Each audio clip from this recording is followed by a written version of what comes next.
Hello, everybody, and welcome to a special edition of Wrestling Fluency, where we spoke wrestling and we hope you do too.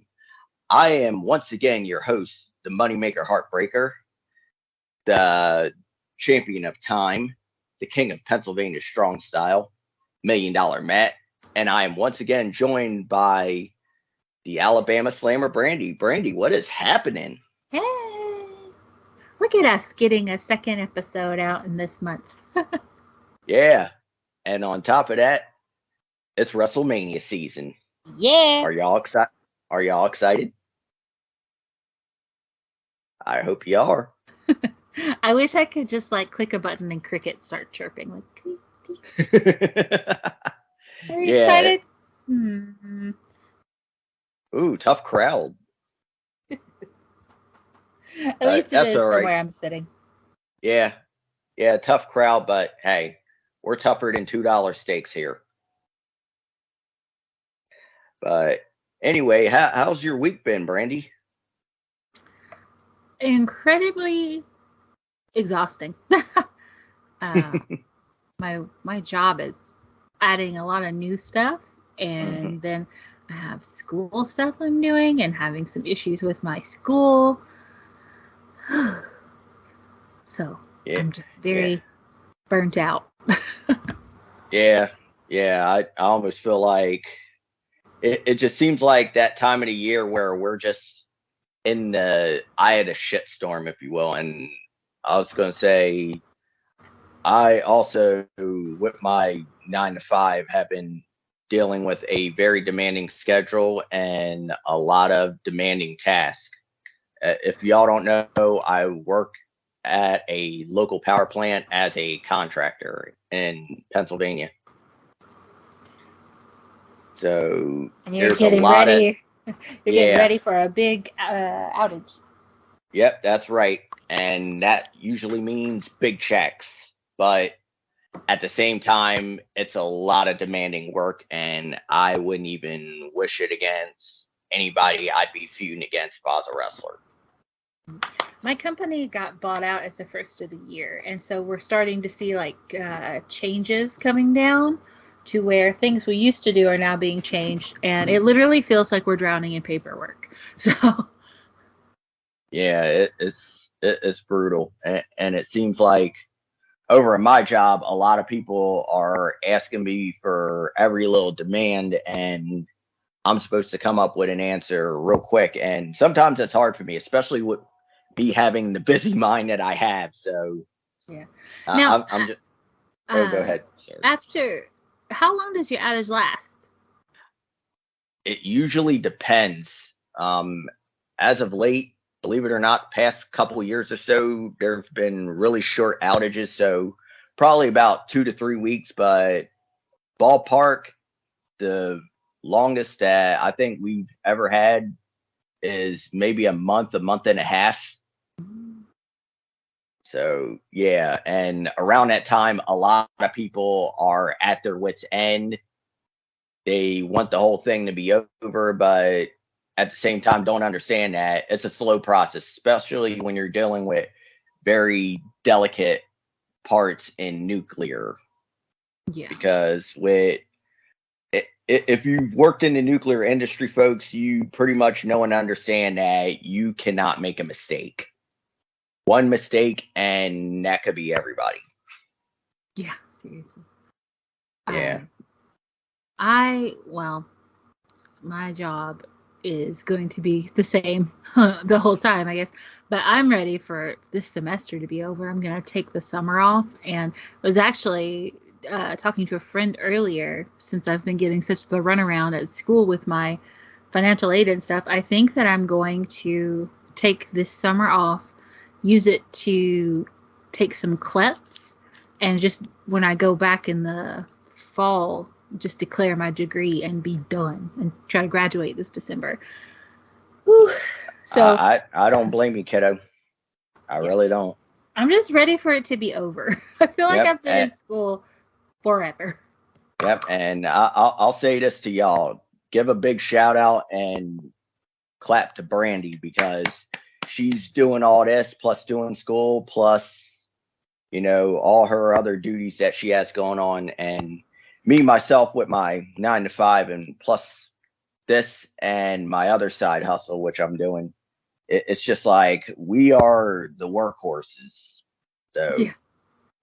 we appreciate y'all sticking it out with us and just being present with us, and we appreciate it every day.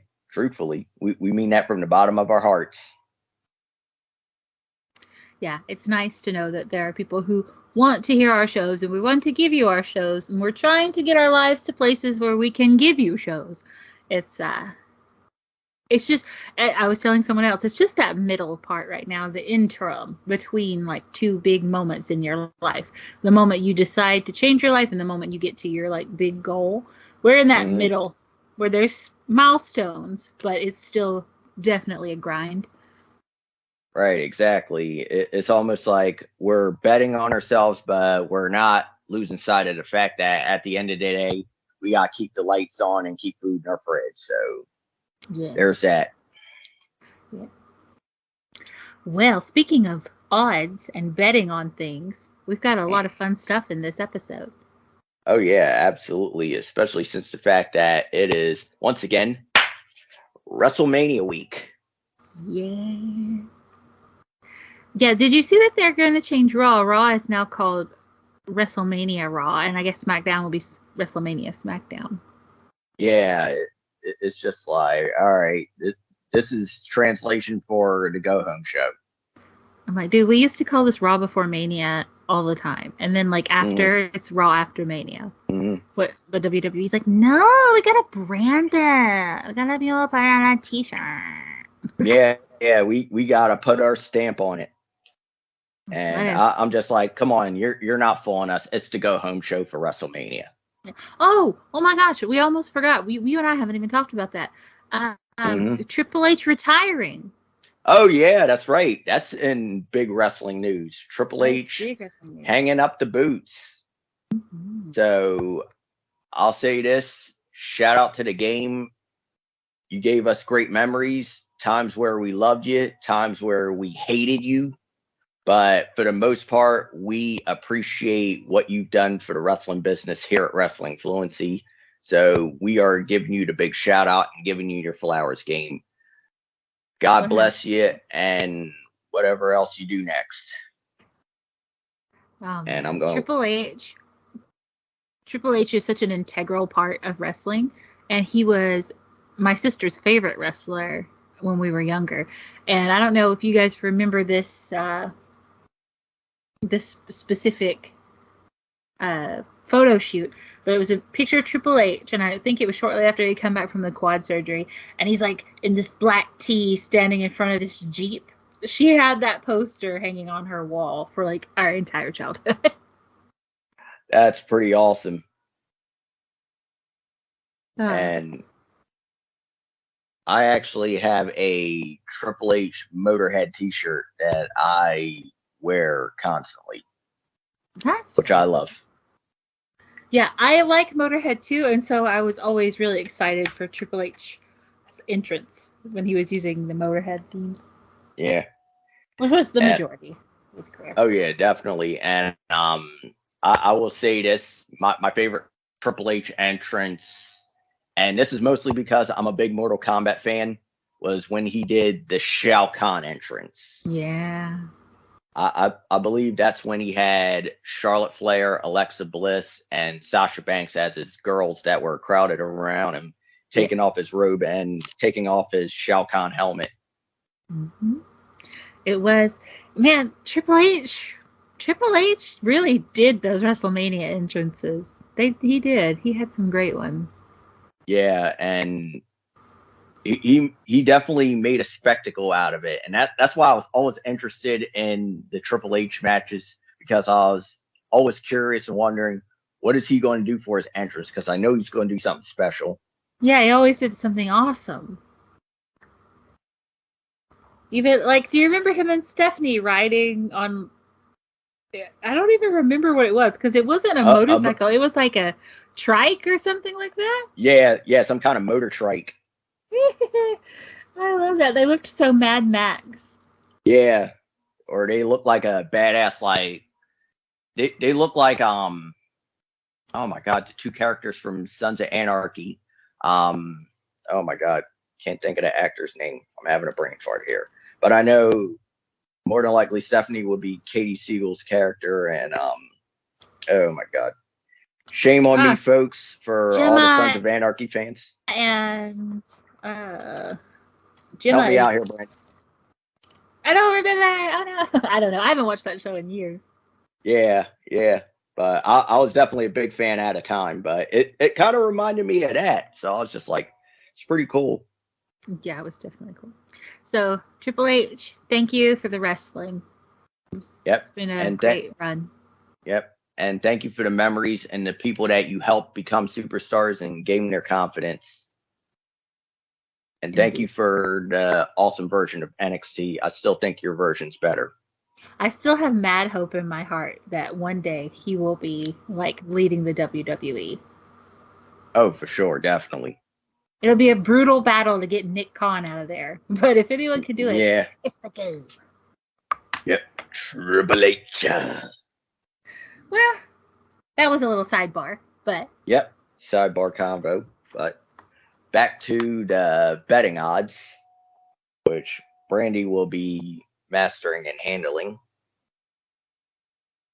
I And will here in a little bit. and yep, yep. Yeah, take your time. And also on that segment, on top of that, we will also be doing our match predictions. We'll be naming off the matches and we will give our prediction and we will go from there. Yeah. What do you want to do first, Matt? Um, I was going to say, while you're getting the odds together, how about we do some predictions real quick? Yeah. Well, I've got the odds. I just didn't know if you wanted to jump right into Oh, them, like off the oh, bat. oh, I was going to say we can do either one, don't matter, but we'll do predictions. Okie dokie. All right. So, all right. Now this is going off of night one, and this is shout out off of ESPN.com. We got for night one, the main event, we got Charlotte Flair and Ronda Rousey. Who you going with, Brand?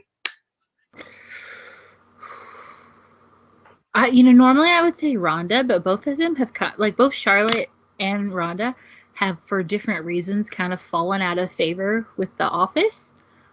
If I had to put money on it, it would probably be Ronda.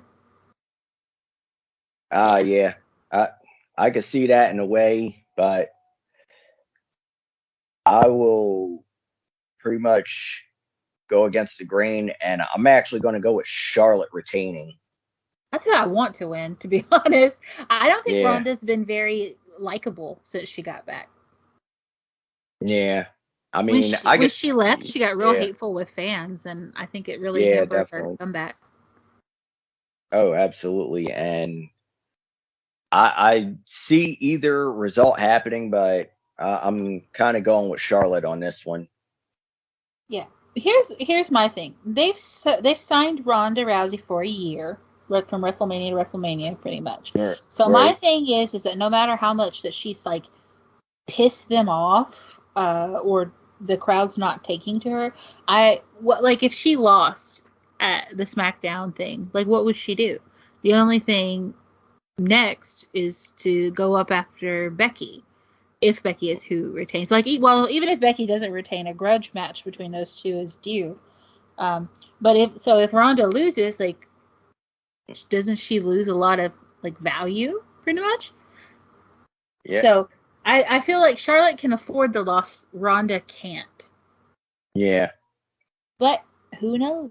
We'll just have to watch Yeah. and see.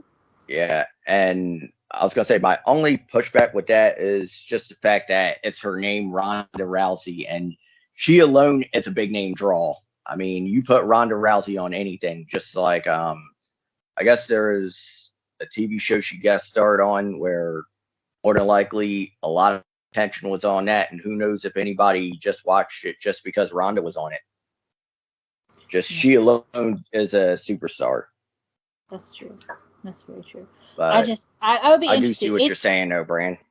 I really can't, like, with a definitive say which one's going to win, just because they've both had backstage issues in the past couple months. So I'm like, ooh, I don't know who the favorite would be to win. Yeah, I definitely feel you on that one. I mean, it could go either way, but I'm going to go with Charlotte Flair as my prediction. Do you want me to throw in the betting odds as we do this? Oh, absolutely. All right, let's check That's out. actually perfect. Yeah. So the betting odds is right now, currently, today it is 6:57 p.m. That's Central Standard Time, 3:27:22, and as on oddsshark.com, the betting odds currently are Ronda taking a 700-point hit, Charlotte gaining a 400, but Ronda still being the predicted winner. Right. Yep. So you could possibly be right on this one, Brand. Yeah. Yep, definitely. All right. So the next match we got going is Becky Lynch and Bianca Belair. Yeah. So I will say this. Oh, go ahead. Oh, sorry. No, I was humming to myself as I was scrolling. Okay. I didn't Okay. realize I was doing it. I want to interrupt your thought. No, I was humming. I Yeah. didn't know I was doing it. I'm sorry. It's all good. It's all good. We don't judge over here. But I really want Bianca Belair to win it, but I see somehow I see Becky retaining. Yeah, I could see, especially if Ronda goes over, I would see Becky retaining. Mm-hmm. To have that champion versus champion, like, big grudge match between them. I would love for Bianca to win because, to be perfectly honest, as much as Becky Lynch is the GOAT, I am so ready for her to maybe go on another pasture for a little while so we can have some other people come up and become the GOAT. Right, exactly. And on top of that, too, Becky's already established herself as a star, so it's definitely time for her to move aside and, like you were saying, let somebody else have their shine. Yeah, like, we consistently every year see Charlotte Flair and Becky Lynch at the top of the card. And then, this is the second year we've got Bianca at the top of the card as well. But we've had Charlotte and Becky running at the top of the card. I mean, this is Ronda's second year as well. But Becky and Charlotte in particular have been running at the top of the card for Wrestlemania for the past, gosh, I don't even know. Yeah, we've lost track of time, but it's been a hot minute. It's got to be at least 5 years. Yeah, definitely a hot minute. And that's just like, and honestly, either of these feuds really gave for me. Like, I'm sorry, but the match everyone wanted was Ronda and Becky because that has the most actual tangible fuel to it. I mean, of course, and you could have had Bianca and Charlotte go up against each other and it just be like superior athlete versus superior athlete storyline. Right. And it would have gave, I think, a lot more than what it's giving now. Yeah. I mean, I know Bianca's got her, like, come back, like, get my win back from Becky, but it just seems a waste to have Ronda Rousey and Becky Lynch on the same card and them not be fighting.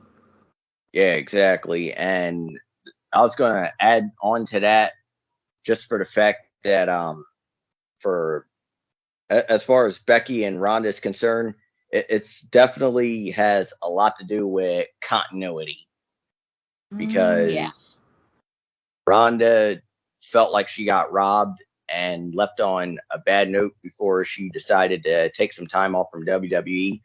But that would definitely be a good continuity storyline, and I think that would have definitely been much more of a payoff than Charlotte and Ronda. Yeah, the Charlotte Ronda thing was forced. Not saying that they don't have a history, they do, Right. but that kind of played out back when it was playing out. You know, Right. Becky and Ronda have consistently like been just outside each other's reach. But let's see what the betting odds have to say. All right. All right. Head to the betting So odds.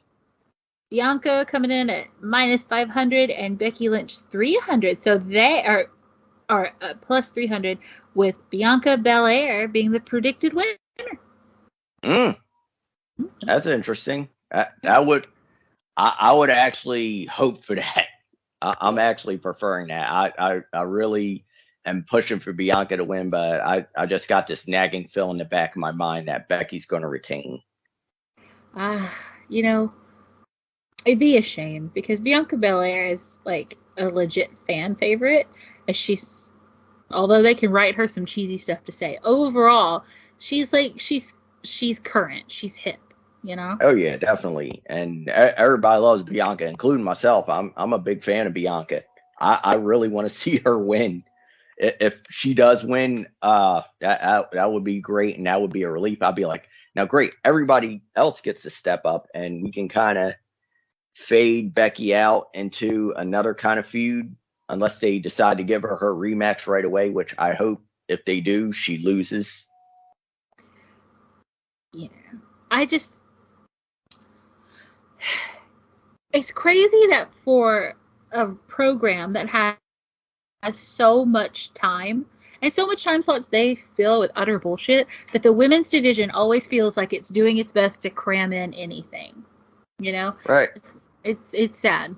Yep, and that's the same thing with the tag team division. The tag team division is a joke, both the men and the women. It's a freaking joke. It is. As much as I like Zelina Vega, her and Carmella being the champions was a joke. Yeah, and I honestly think RK Bro has, as much as I love RK Bro, they've gone as far as they could as a tag team, and I can't wait to see one of them turn. You mean Randy? No. Actually, wouldn't it be so shocking if it was Riddle? I'll tell you what, Brandie, I just thought this in the back of my head. Although Randy, it's a predicted one to turn, I would really love to see Riddle turn and take a run as like a brutal heel, just like this badass MMA fighter. Yeah, because I'm not a big fan of the bro thing. Even though when we did the Royal Rumble, I was like, I want Riddle to win. Why am I pulling for Riddle? Oh, yeah, definitely. I was just like, why am I behind him? But I was, and it would be nice to see him like actually do something other than the same like song and dance he's been doing for a while now. Yeah. So sometimes you gotta change your hit. Yeah. Yeah. Well, all right, Matt. But What's next? All right. So the next match is for the Smackdown Tag Team Championships, and it is the Usos against Shinsuke Nakamura and Rick Boogs. Yeah, I know. It's horrible, ain't it? It's terrible. Just. Yeah, I mean, I love Nakamura and Boogs together, but not contending for the tag team championships. Honestly, if it were me, I'd rather see the Viking Raiders. But that would be if $1 Million Matt was booking WrestleMania. I hate to be this way because I loved him so much in the beginning, but I am so sick of Shinsuke Nakamura. He has become like a Dolph Ziggler to me. I'm like, I'm done with you. Yeah, it's really sad too because I was a fan more of New Japan Nakamura. Like everybody was more a fan of New Japan. Oh, and even when Shinsuke first came in NXT and was having matches of the year with Sami Zayn and just having great matches with Finn Balor, and then his championship run, and then his matches with Samoa Joe, like I want that Nakamura back, not this freaking hokey, goofy dude that's doing air guitar with Rick Boogs every week on Friday. Yeah, exactly. I loved his NXT run, but I feel like I cannot think of one thing that he's done on the main roster that I was very impressed with. I can't either, Brand. And they really botched his run at the world title when AJ was world champion, and I think that's when they should have pulled the trigger.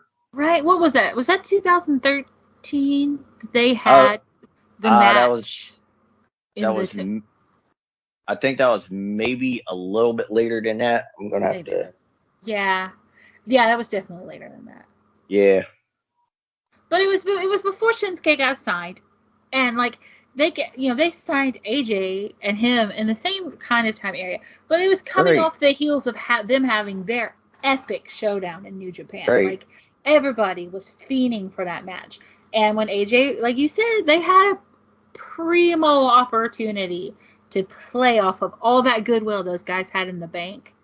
Sure. And they just. Yeah, they just shit the bed. Just shit the bed. Completely shit the bed. The way they shit the bed on, like, you don't have to do anything. The match sells itself. These guys did the hard work. They were out there on the independents, making the name, making the feud a success. They did all the hard work. All you had to do was give them the stage to perform on. And you did that, but then you were like, actually, some notes, fellas. If you could say this stupid bullshit, and, hi, I'm the producer. I'm here to make your match somehow worse. Yeah. I hate it when the producers make it worse. I'm like, how the fuck are you? And it's almost like they overproduced it and just made it into this total shit show, especially when you had Nakamura just giving them a low blow every week. And it's just like, what the fuck? His obsession with hitting people in the peens was really getting on my last nerve. Yeah. And I'm like, I was like, isn't this the King of Strong style? Apparently he's the king of kicking you in the nut style. And doing that whole hokey. King of peen punches. Yeah, and doing the whole hokey, oh, he's an artist. I'm like, no, he's the king of strong style. What are we talking about here, people? The artist, my God. Ugh. Oh. Ugh. Anyway. but I'm going to say this in my greatest Bray Wyatt voice. Amen, Sister Brandie. Alrighty. Well. But all right, back to the predictions. I'm going to go with the Usos retaining, just as a bet. I want the Usos as well. I love them, and I think that they do really well to stave off any kind of like long-term funk that tag teams tend to get because the WWE messes them up, which I think speaks to their individual talents. I love the Usos, and I if they put those titles on Shinsuke Nakamura and Rick Boogs, I might just rage break my TV. I was going to say, Brandie, if you do that, I will gladly send you my calm meditation app so you can goose fraba. I will be going to a vineyard earlier in the day before WrestleMania starts. Just sidebar, I'm writing a book for people who didn't know. So I'm going to visit a working vineyard for research, and I happen to be going the morning of WrestleMania.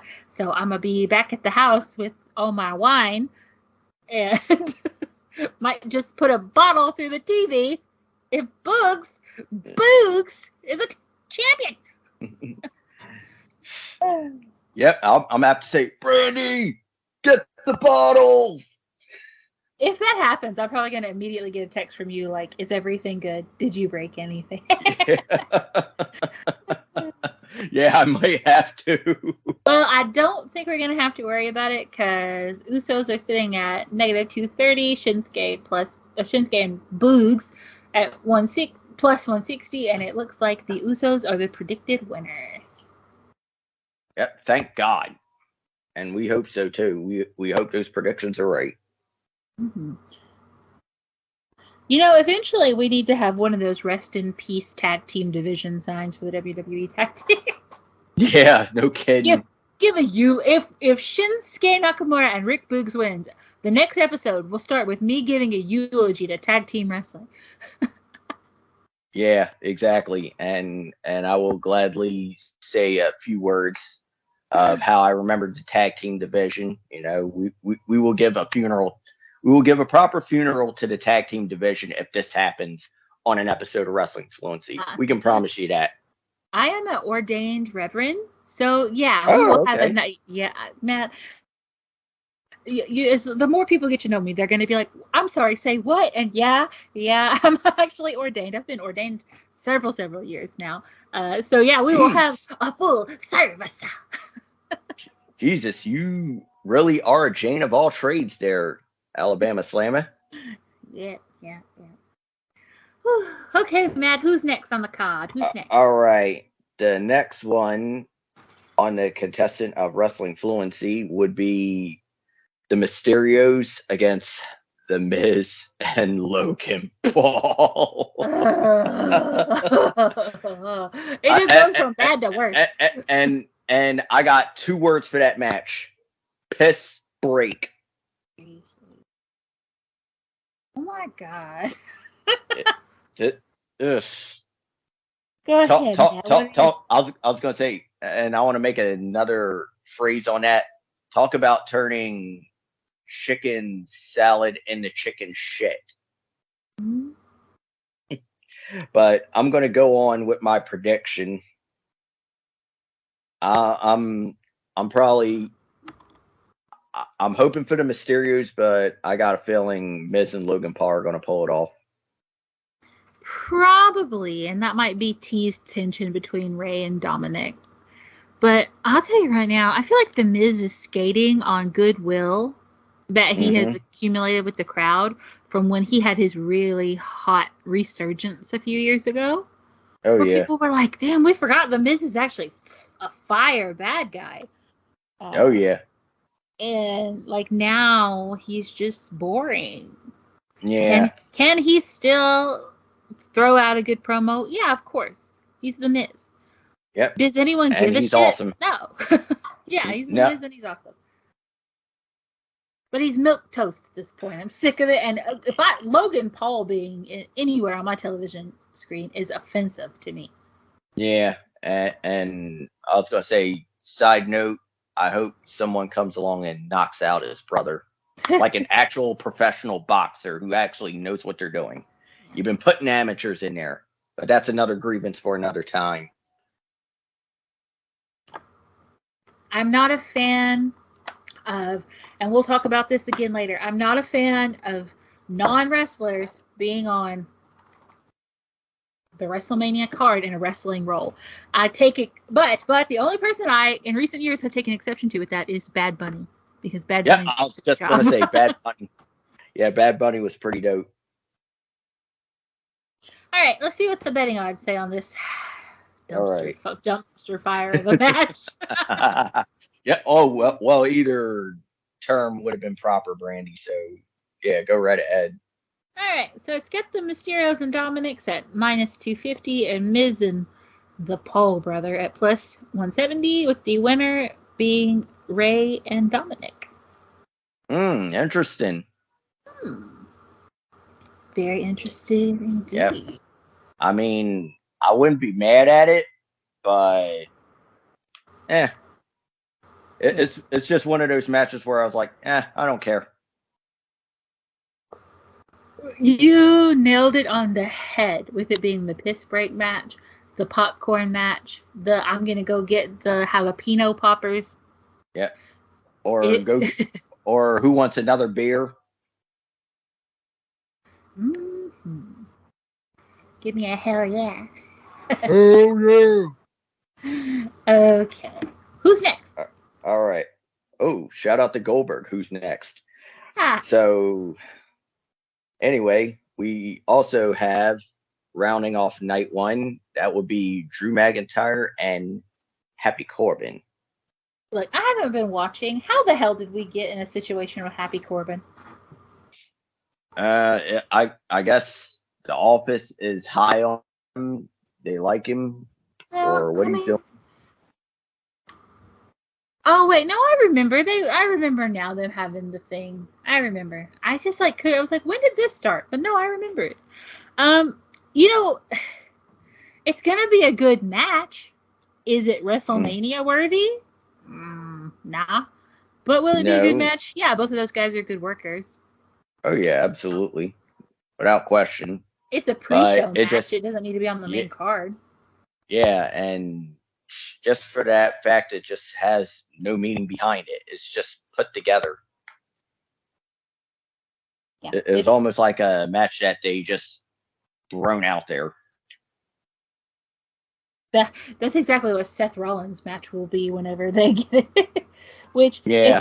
if people don't know, the speculation is Seth Rollins will. This is if you don't want to know, click away now, skip ahead a little bit. But the speculation Yep. is that Seth Rollins will have a match, and it will be with a returning Cody Rhodes. Yep. And believe it or not, I'm actually looking forward to that. Oh But yeah, hell of we'll a match. discuss It's gonna be great. we'll discuss that later.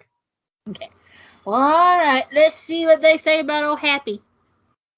All right. Okay, Happy. They got Drew in at -900 and Happy in at +500 with Drew going over. Oh, all right. So yeah, that's good. That's how that Yeah, needs to definitely. go Yeah, it down. should be. Because they claimed Happy Corbin ever since he did the Happy gimmick was undefeated or was undefeated. And Drew McIntyre's the one to end his streak. Go back to Sad Corbin. I liked Sad Corbin better. Yeah. He was given some of the best promos of his career as Sad Corbin. Oh yeah, he definitely was. All right. So shall we dive into night two? Night 2. Yep. Sunday, April 3rd. Okay. All right. So we are going to start at the top of the card, and that is concerning the Universal Championship and the WWE Championship unification match between the Tribal Chief Roman Reigns and the Beast Brock Lesnar.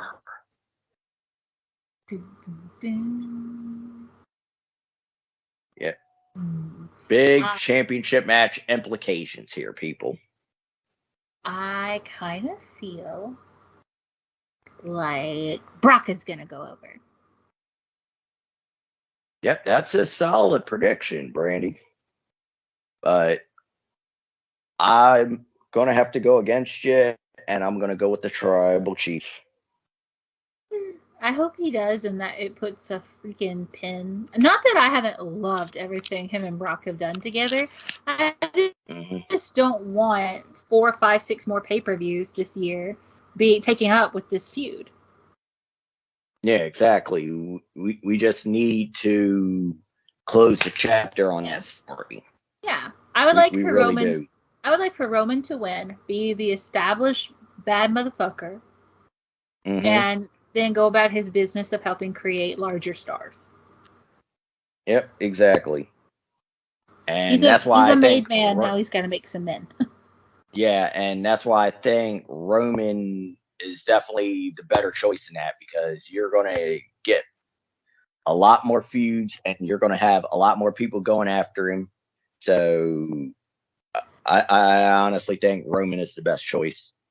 The reason I'm not choosing Roman is because I have absolutely no faith in WWE to actually build people after this. So I feel Right? like they're like, yeah, have Brock go over and we'll stretch this out another month or two. Like I just feel like that's Mm-hmm. there.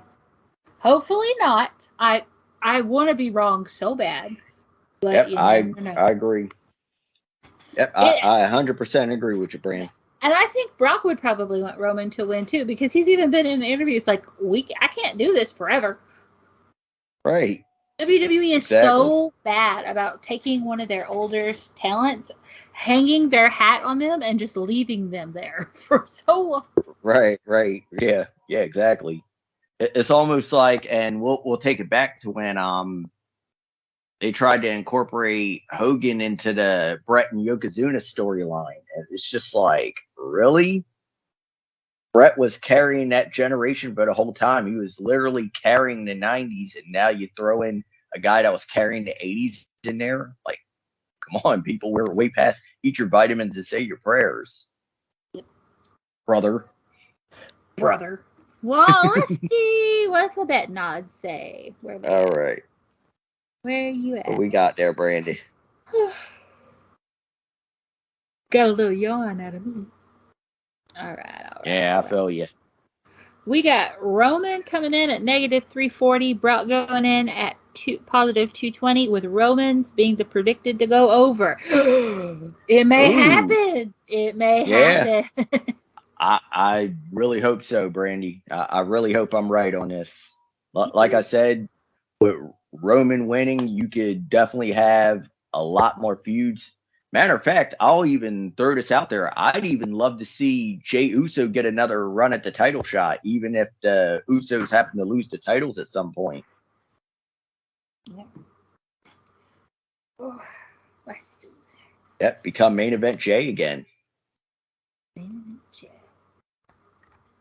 Yep. So on to the next match.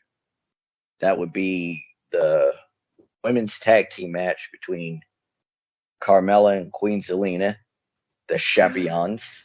Do you know, I just looked up Jey Uso, and I literally thought this one was Jimmy the whole time. For real? Yeah. This is Naomi's husband, right, Jay?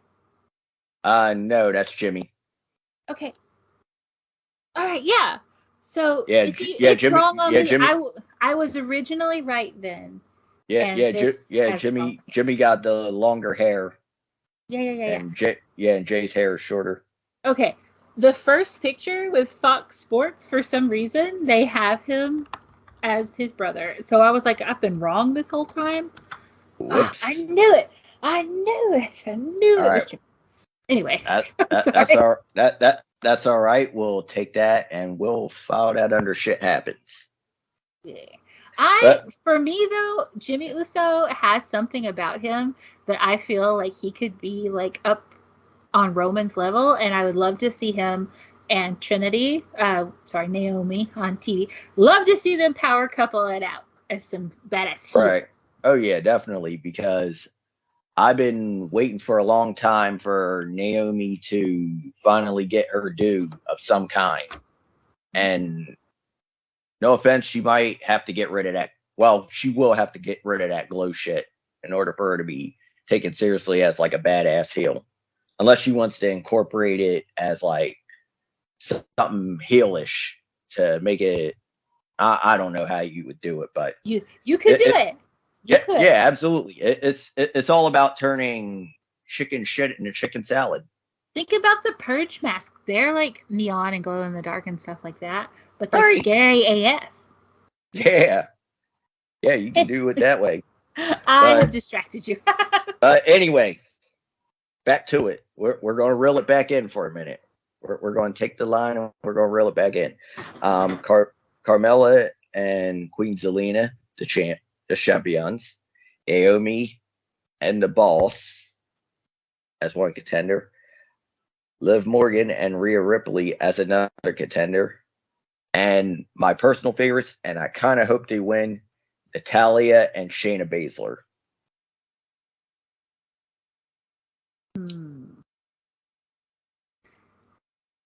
And here's the reason why I say that. I see them as the female version of the Hart Foundation. Like, I could see Shayna being like the female version of Brett, being kind of like that sharpshooter, like assassin with an MMA background, and then Natalia as the female version of her dad. I honestly don't know who. I like Rhea and Liv. I think they're an interesting partnership. But Rhea does not need to be circling the drain in the women's tag division. She needs to be in the main event picture, and so does Liv, in my opinion. Liv would be better to stay in the tag division if she actually had a good partner. Which it's just a whole thing. I don't know. Right. To be perfectly honest, when it comes to this match, I don't give a shit who wins. Right. I would think Sasha Banks and Naomi would probably go over. Yeah, I would definitely agree with you on that one.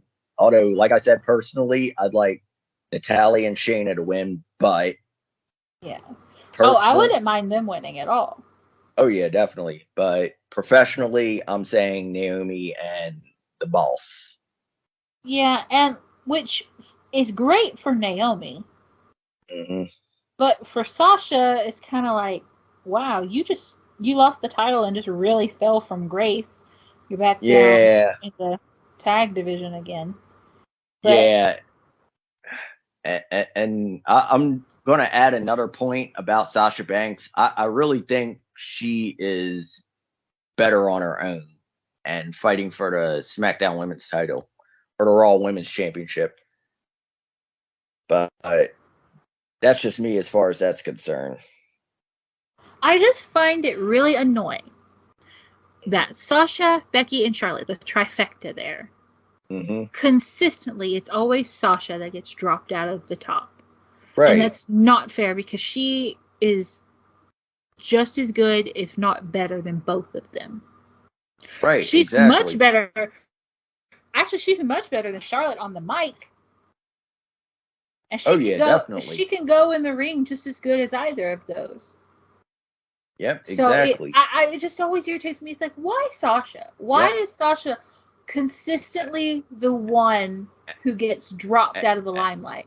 And and do we want to forget the fact that when she was in NXT, she had match of the year after match after year after match of the year, whether it was with Becky, Charlotte, or Bailey, or any other women on the roster. Yeah. Well, Do we want to forget that fact? Bailey versus Sasha in NXT. Um, that's been one of the best matches of NXT period history. Not one of the best women's matches. One of the best matches all period. Right, So yeah, I don't. Sasha gets love, but I just don't feel like she gets as much respect from the WWE as she deserves. right, She definitely. gets love from the And fans for sure. oh, absolutely.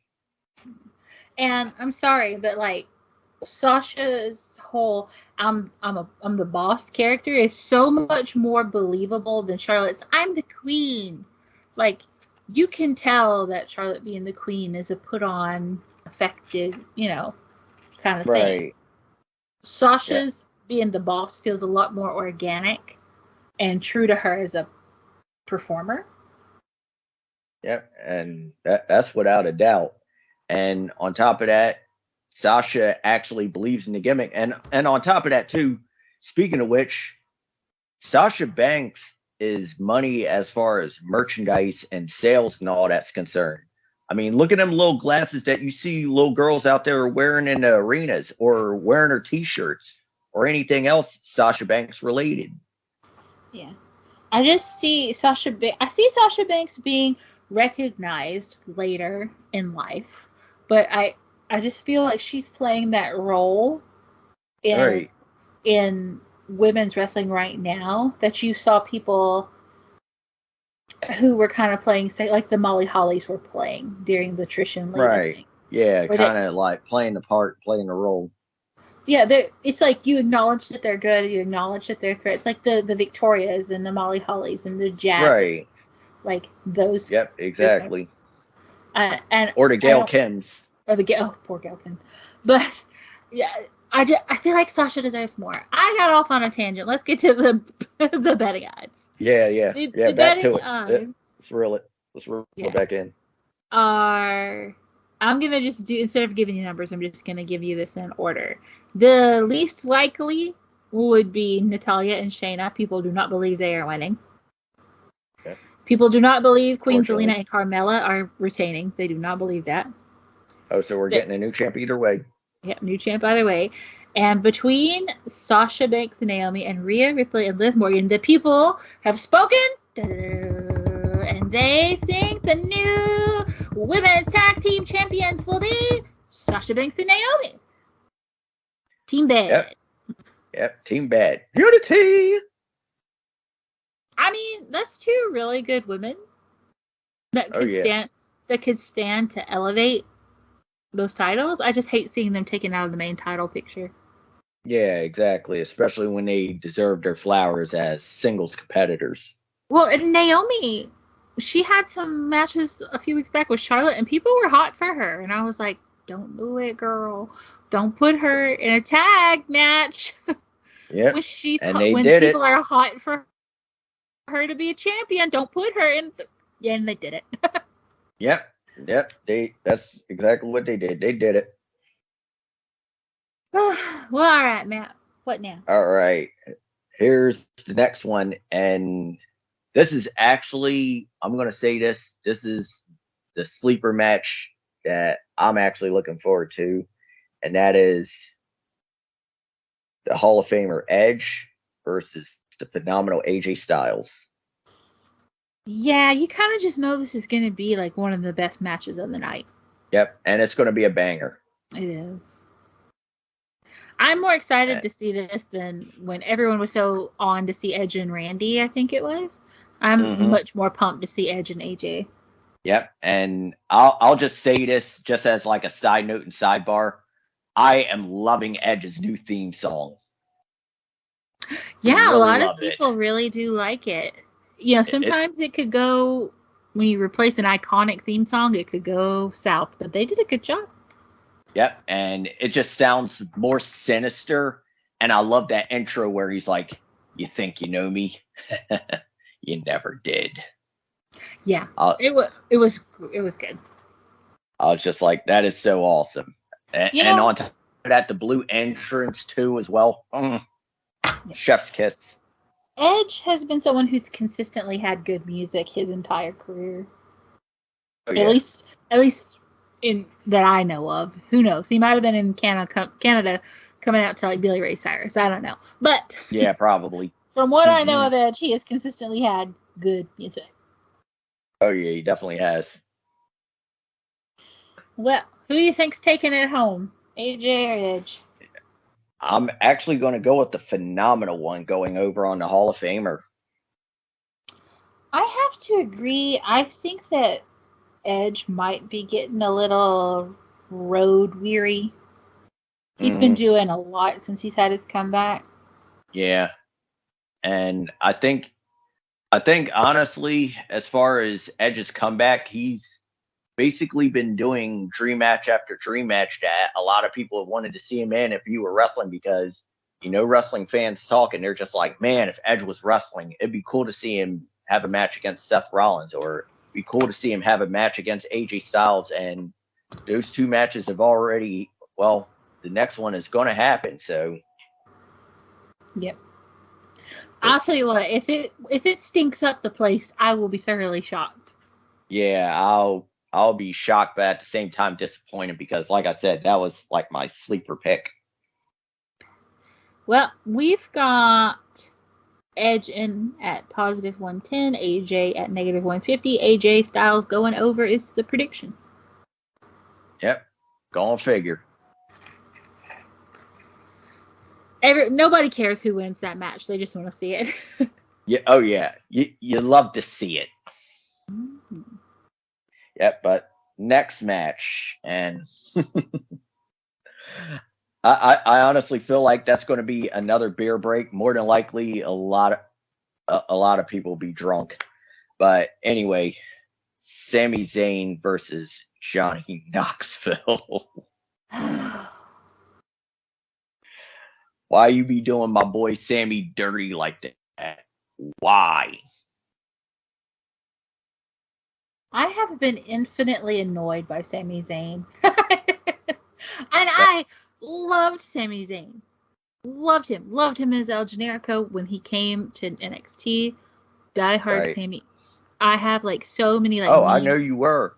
Yeah, loved I knew you were a Sammy. big Sammy. I knew you were a big Sammy fan and all that, but I wasn't sure how you felt about him currently in his current state.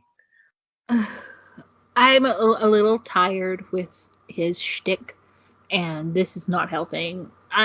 Johnny Knoxville was in the Royal Rumble, and now he has a match at WrestleMania, and I'm just like, what the fuck? Why? Yeah. What purpose does this serve? Yep. And it's going to go on to a grievance that me and Brandie are going to air out a bit later on in the show, especially around the time. Definitely, at least before we take it home. Anyway, we have to get this grievance out. Yeah. But personally, I could care less, honestly. But I'm going with, unfortunately, Johnny Knoxville winning. Somehow it's going to be a screw finish, and poor Sammy's going to get the shitty end of the stick. Yeah, it probably will be Knoxville, and hopefully that is the end to this whole spiel with them. I tried to say spiel and shebang at the same time. I said shabil, but I hope this puts a pin in it. I am sick of it. Yeah, I hope this is the final nail in the coffin for that feud. It's got to go. It's like, dude, Sammy has had to carry this whole damn thing. He's had to be at the shows. He's had to do. Yeah, think about it. Think about how much he's going to have to carry this match. Johnny Knoxville is not a professional wrestler, and he has brain damage. Why the fuck? Sorry. Yeah, really. We can save that for the grievance, but. Oh, yeah. Anyway, the odds on them is Knoxville at -290, Sammy at +190, Knoxville predicted to go over. Go figure. Yeah. But on to another match that honestly neither one of us could care less about, and that is Austin Theory and Pat McAfee. How did this happen? How did this get put on a I think it all started with Vince being a guest on Pat McAfee's podcast show. And I will say this, no disrespect to Pat McAfee, great athlete. He shocked the shit out of me in his match against Adam Cole, and shocked the shit out of me in his performance in NXT as a wrestler and an athlete. But I honestly could give two shits about this match with Austin Theory, and who knows if he's going to put on a performance or not. If I'm being 100% honest, I could give two shits about Austin Theory. I don't care. Yeah, really. Yeah. Austin Theory does not tickle my fancy. Yeah, honestly, he's another unfortunate piss break. Or a beer break, rather. All right. So Matt and I agreed we don't give a shit who wins. Let's see what the betting odds are. Right. Facts. We'll just leave it at that. We don't care. Right. We don't care. I don't care enough to spend the mental energy it would take to decide. Or even make a prediction. We honestly just came to a mutual agreement that we don't care. So if anybody disagrees with that, you can suck it and go on to another channel. And that's our grievance. Our prediction is we will be getting a drink, a snack, going to the bathroom, talking to someone else during this match. The winner. All right. So Pat McAfee comes in at +105, Austin at -145, Austin being the predicted winner. Oh, whoop-de-doo. Yeah, I mean, yeah. If you wanted to debate, what would be the point of Austin Theory being stuck to Vince McMahon's left fucking testicle this whole time if the announcer guy beat him at WrestleMania, you know? Yeah, really, or basically just him being stuck to not only his left testicle, but maybe his right ass cheek or something like that. I really don't freaking know. I don't even want to put that image in my head. Oh, yeah. That's just like such an awful match. Yeah, it's brutal. All right, so I'm going to name off one more, and this is under the to be determined, and that is for the Raw Tag Team Championships between the champions, RK Bro, versus the Street Profits, versus the Alpha Academy. And hopefully, I'm going to go with the Street Profits, but I see Alpha Academy winning. I'm going with the Street Profits because they're the only one out of those three teams I enjoy as a team. Right. Yeah. If I have mean, to watch another yeah. stupid ass segment with Alpha Academy and RK Bro, again, I might break my TV. Although I do love Chad Gable doing the shoosh. Chad Gable. Sometimes just because you can do comedy doesn't mean you should do it. Because you have to stop and look at him and realize that he is a fucking Olympian. One of the best wrestlers they have on their roster. Yep. And pound for pound. That's not to shake a finger at Otis either. Otis is also a phenomenal wrestler. Mm-hmm. And they got him doing half the crazy. Yeah. Just doing comedy stuff and just doing a tucky. Yeah, it's like, no, stop. Just because he can do it doesn't mean he should be doing it. Yeah, and that's kind of the disappointing thing too, Brandie, that I thought with Alpha Academy. Just like I thought if they made this transition, they were going to be looked at as a much more serious tag team, kind of like a new American Alpha or a new World's Greatest Tag Team or any other technical tag team that you've put together. Yeah. And they've just become two goofballs that do shoosh. Having an Olympic athlete, an outstanding tag team technician like Chad Gable in a stable like Alpha Academy shows that Vince McMahon and the WWE could not give a shit less about tag team wrestling. I said it. I'm saying it with my whole chest. Vince McMahon and the WWE does not give a shit about tag team wrestling. Facts, sister. You done said nothing but a word. So we both hoping for the Street profits. Oh yeah, absolutely. Let's look what the people are saying. The people say that Alpha Academy not winning, not happening. Street Profits, thanks for coming. Everyone thinking the RK Bro taking it away. Yeah. If y'all say so. I mean, y'all are the people. Y'all have spoken. I think that's another situation where they're like, yeah, I don't give a shit. Yeah. For real. Nobody cares. Yep. Unfortunately. But those are the matches as far as betting odds and predictions go. And our predictions. Yep. So let's move on to matches we are excited for. Okay. And I was going to say, I will name mine off first. I'm definitely excited for Brock and the Tribal Chief. I'm definitely excited for Bianca and Becky.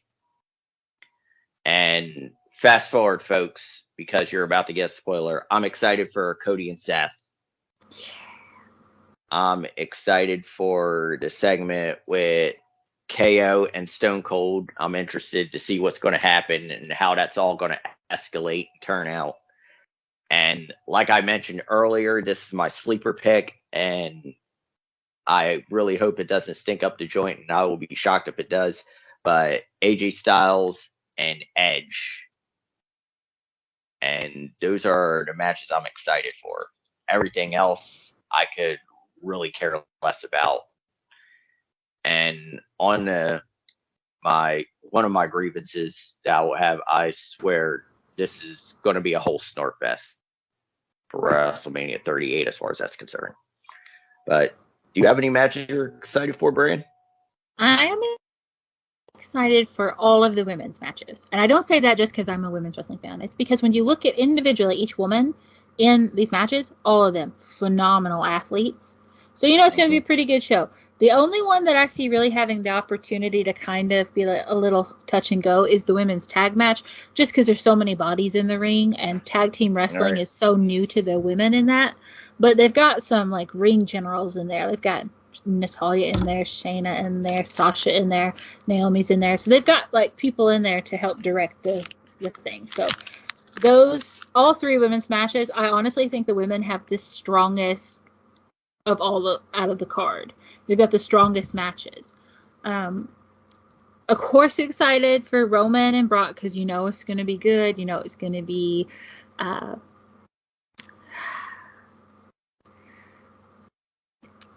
I don't even know. I was gonna say it's going to be a climatic, banger. but yeah. It's going to be a banger. I was just thinking. I was trying to think of the word. I can't think of it. But you just know there's going to be a lot of moving parts in it. Heyman's going to get involved some way. I'm sure the Usos will get involved. It's going to be interesting. And just like you, on the regular playing card, I think Edge and AJ will be good, and Seth and spoiler alert.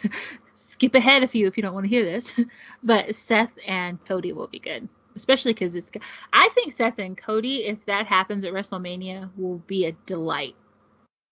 Oh yeah, absolutely. It's going to be a treat for a lot of the wrestling fans, and whether it happens on night 1 or night 2, and I don't care if y'all shame me for this. Night 1, I'm going to be checking out Slipknot and In This Moment because they are going to be in my backyard in Pennsylvania, but I will catch it later on Peacock. Everybody is we're both busy that day. Like, I think I'll be able to watch live, but earlier in the day, I will for sure be out of town. So. Word. But yeah, on to that. And I'm going to actually move on to some matches that we loved and hated. So I'm only going to name off a couple. I'm going to name off the meat and potatoes, and shout out to the late great Scott Hall, but Razor Ramon and Shawn Michaels for WrestleMania 10, the ladder match, is definitely one of my favorites. I concur. Yep. Definitely one of the best. Yep. And definitely. And this one, I'm going to name off Ricky Steamboat and Macho Man Randy Savage for WrestleMania 3. Oh, yeah. That's like one of the all-time classics. Oh yeah, and it's for one of the most prestigious titles, which we'll name a grievance about that a bit later on. It was for the Intercontinental Championship, one of the most prestigious titles, and it was actually one of my favorite titles in WWE. And another one, definitely have to name this one. Bret and Stone Cold for WrestleMania 13. That's definitely one of my favorite matches. Definitely Rock and Austin for WrestleMania 17, and their match after that, and I believe it was WrestleMania 19. Yeah, both Rock and Austin matches. Either way, you put them in there, and you're going to get magic. And for sure. Yeah, and I definitely have to name this one because, well, y'all know I'm an old head, so back when my dad and I would go to this local video rental store, I rented WrestleMania 6, and that's when Hulk Hogan and Ultimate Warrior were the main event. So that is a special one to me that I had to name off. Definitely one of my all-time favorites. I mean, I could go on and on, honestly, for WrestleMania matches, but I'm not going to, so I don't want to take up too much of your time. But Brandie, do you happen to have a few? I'm gonna just say anytime at WrestleMania that the women have been the main event, like obviously the three-way between Sasha, Becky, and Charlotte, that was very important to me as a woman and loving women's wrestling. The one with Ronda and Becky and Charlotte, I think that was also a main event. Is that a main event? Maybe not. But then Becky, Charlotte, and Ronda. Yeah, I believe so. Yeah, I believe that closed off. That was really important to me as a woman. I think out of all of those, though, the one that touches me the most is Sasha and Bianca headlining. Oh yeah, for sure. Because it was just historical on a whole other level, with the fact that these were also two black women on the grandest stage. Like, just I can't talk about it; it'll make me cry. It was such an amazing story, and they were so emotional, and I was emotional. So I just wanted to point those out real quick. Speaking of emotional segments, one of my most cherished memories, and I might get in trouble for saying this person's name, but it's WrestleMania 20 when Guerrero and Benoit both win. Yes. And they had the celebration. That was a great moment. And that was an awesome moment, and Yeah. I will say that I really loved that moment. Yeah. Just them hugging and crying. And they were going up against, like, they were good matches. Like, Guerrero was versus Angle, and Benoit was in the triple threat with Triple H and Shawn Michaels. So it was really high-profile matches. Yep. And it was just incredibly touching to see them. Yep. And I was going to say, you won't get in trouble here, Brandie, because like we Keith acknowledge Lee, Chris Benoit exists. Yeah, and on top of that too, I was going to bring up a Keith Lee reference. We are limitless here in wrestling fluency. Yeah. Nothing is off limits. We will see. And then maybe my favorite of all time. It's really hard because I really because Sasha and Bianca's moment was so special to me. But TLC 2 at WrestleMania 17, where it was Edge and Christian, the Dudleys, and the Hardys. Yes. And you had everyone running in. Lita ran in, Spike ran in, Rhino ran in. Like, that was, I watched that live. It was so amazing for me as a wrestling fan. So that's definitely, if not my number one, my very close number two. Yep. And I will add on to that as I could go on and on favorite matches. And of course, there's one more. And I just thought about this. And all I'm going to say is, I'm sorry. I love you. Bam, super kick. Yeah. And I'm not going to lie. I kind of emotional thinking about this, but man, what a moment with so much emotion as Ric Flair's retirement match. I know. I cried when it happened. Yep. I looked at that earlier while I was researching, and I was like, oh my God, yes. I totally forgot about it to write it down. Yep. Very touching. Oh, and we need to give love to Stone Cold versus Bret. Oh wait, you already said that at 13 where Stone Cold passes out. Yep.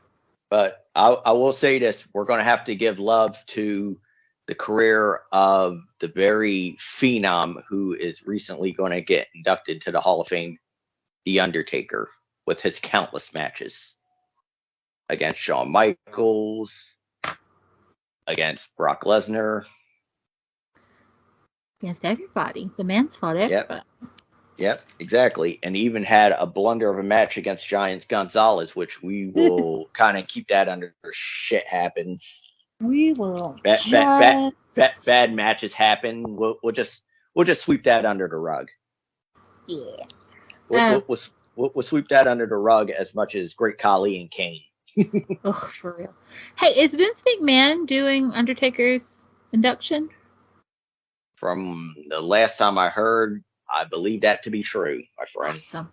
Good. Yep.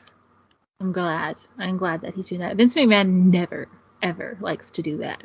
He doesn't like to be thanked during the speeches. None of that. Right. But that's very fitting. Okay. Well, and so I guess I need a moment I hated. I can't think of any off the top of my head, really. I wasn't a fan of Snooki being involved in the WWE ring, but I don't think she was at WrestleMania, was she? I think she was.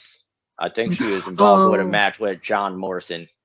I know what I hate about WrestleMania. For every time that the women got booted from their spot on the program, or they got put in one of those all of them in the ring at one time moment. That's the shit I hate the most. Like a battle royal or something like that. Yeah. And I hate that across the board for the women and the men. Anytime they do one of that, I was like, no, this is only special at Royal Rumble. You don't put it as you cram it in on a pre-show, or you cram it in on a card, Yeah, they were really bad about doing that, about putting the women in tag matches or some shit like that to try to get as many as they could on at one time instead of letting there be quality matches.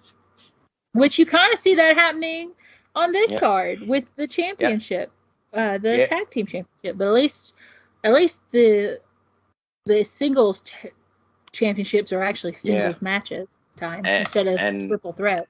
And I kind of want to touch on a point that Chris Jericho made at one point.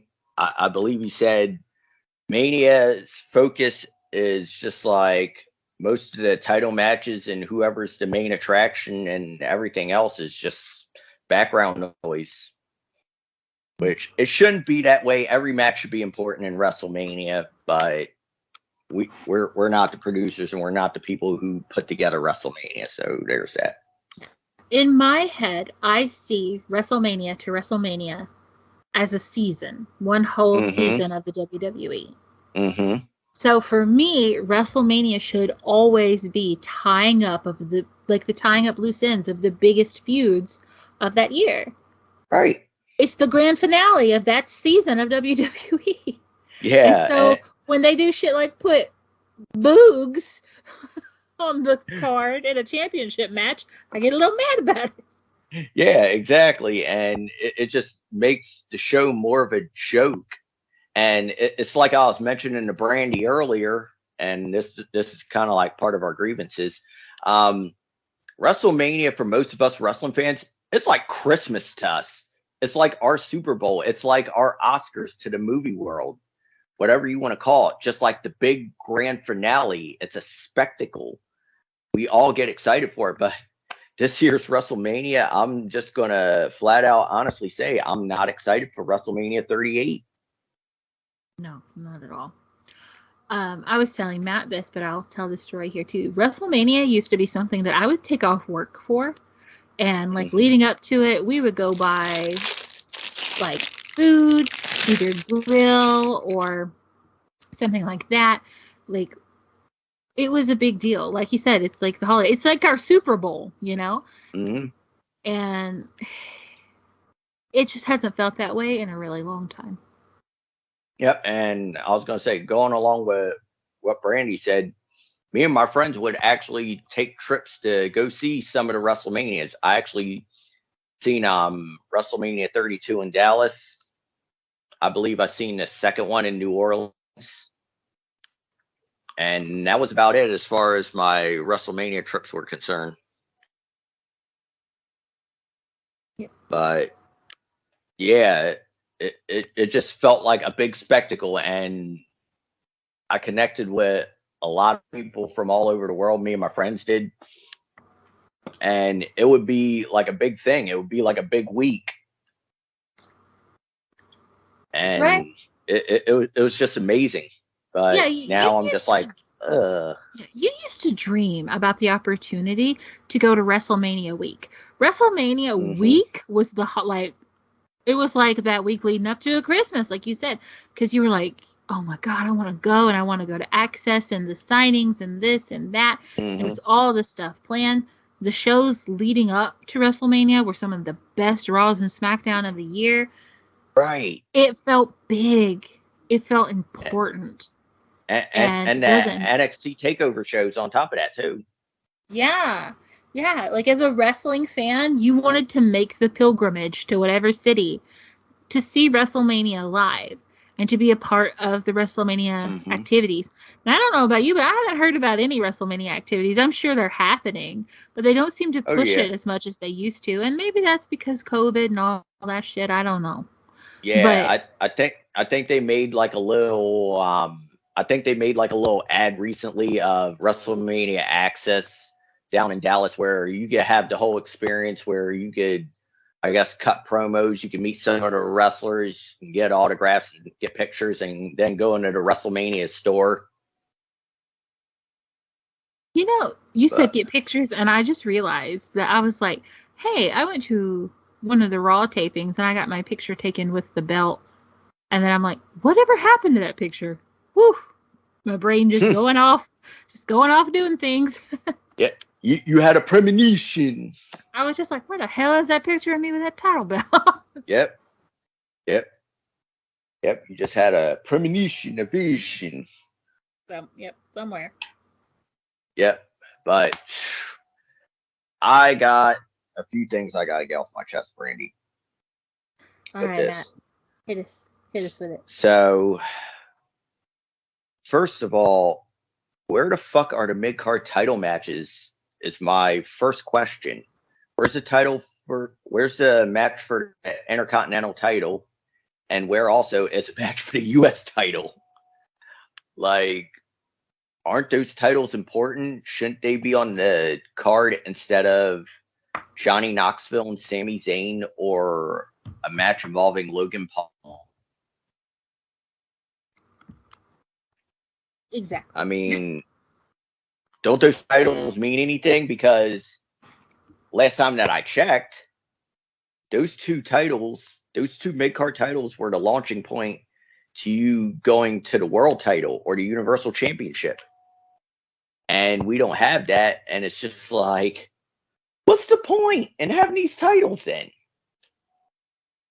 You know, it's almost like Ricochet's Intercontinental title run was tarnished from the start, and the feud that you have between Damian Priest and Finn Balor, it's almost pointless. It's just like, we want to see Damian against the Demon. Like, that would be awesome,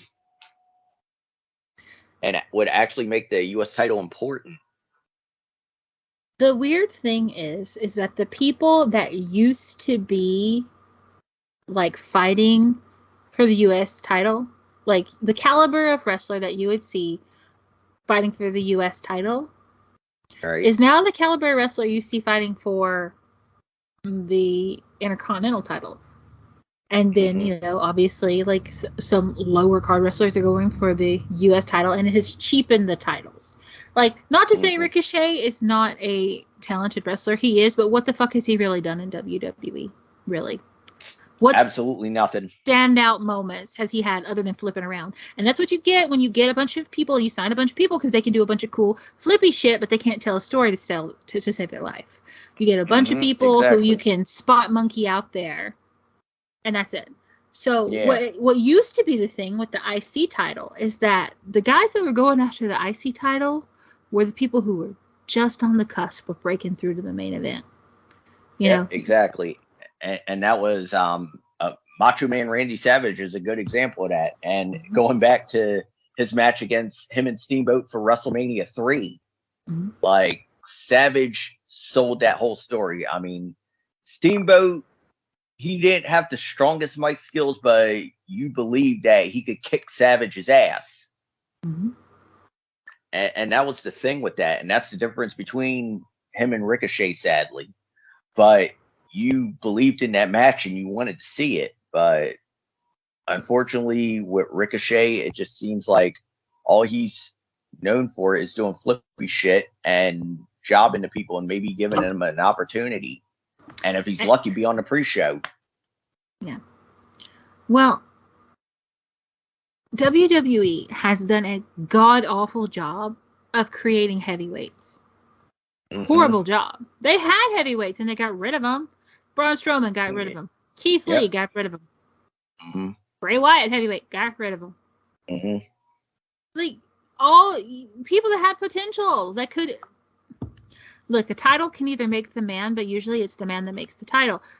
If you have a bunch of undercard wrestlers carrying what should be a at least mid-card title, then you don't elevate the people. You just keep cheapening the title. What did Shinsuke Nakamura's reign do for the Intercontinental title? Not a damn thing. Absolutely nothing. Not a damn thing. In the words of War. You've got to put the titles on people who have the it factor, and you've got to have them having matches and storylines that count. And this goes into my grievance I was talking to you about, Matt, is that for me, WWE completely fucking forgets what it's about.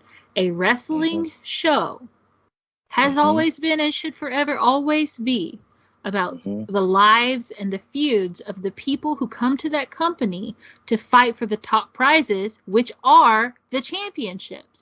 Right. Everything should be centered around how can I get my hands on that championship. Yep. You know, you might take a detour because you got to have a feud or something like that, like a grudge fight, but it's all got to be like, yeah, we're feuding because your fucking ass kept me from getting my title. And it's all got to come into full circle, my friend. Yeah.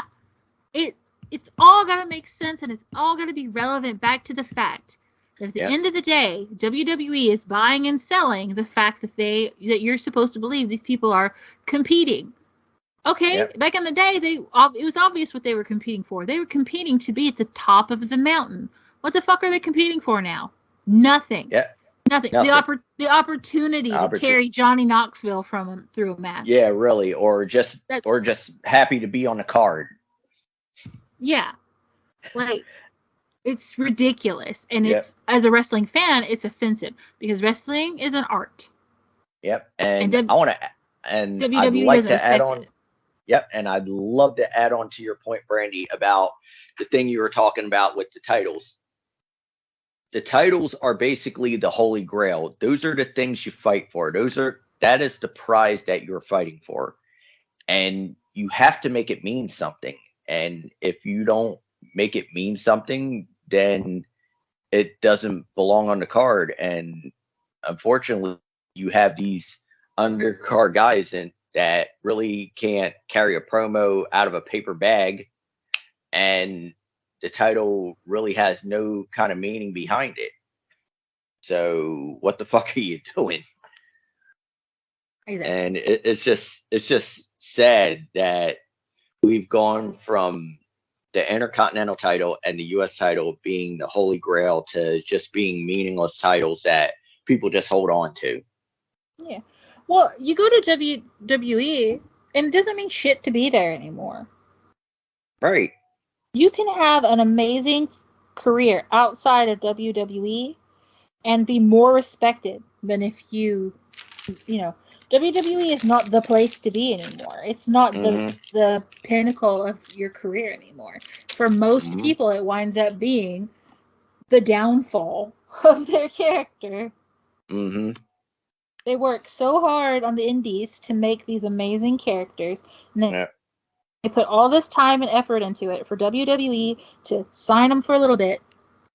They sign them at a low price because they're indie darlings, suck up everything that is magic and wonderful about them, and then they become Shinsuke Nakamura and Bugs, Yep. Or if you're a star in the UK, you become Butch. Ugh, Butch. I swear I made a joke with a buddy of mine. I was like, I swear if I was, let's say I was a star in NXT, and let's say I was $1 Million Matt, I'd probably get called up to the main roster, and my name would be like Khalil or Jamal, and I don't even look like a Khalil or Jamal. Oh my god. If I got called up to the main, it's something embarrassing. It'd probably be like Mary Jean or something like that.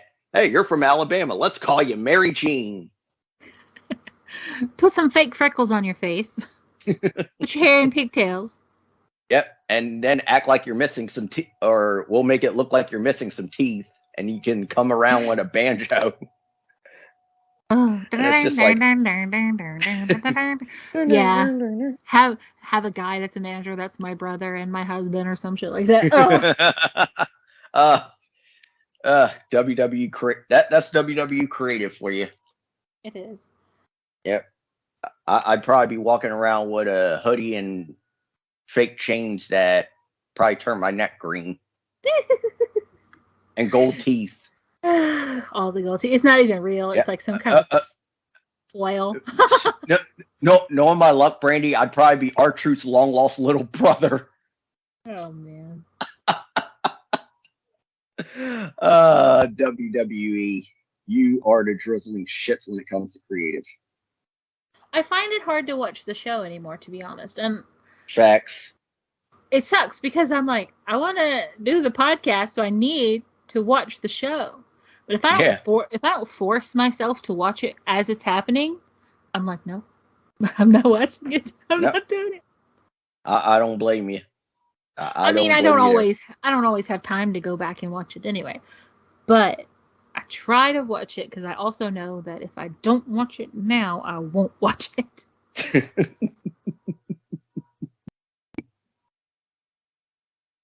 Man, that's funny. So, all right, Brandie, I think we've aired it out a bit. Shall we go home? We shall. It's another long episode. Yeah, we definitely got long in the tooth because we definitely had a lot to get out, especially with the predictions and odds and our favorite matches we didn't like, and of course our grievances. Always with our grievances. Yep, definitely. Do better, WWE. Maybe we won't have no more grievances. Yeah. Just saying. All right, But Matt, let's go home. all right, Brandie. So this has been another episode of Wrestling Fluency where we speak wrestling and we hope you do too. And for the most part, we hope you enjoy Wrestlemania. And if you happen to be traveling, please be safe and be careful.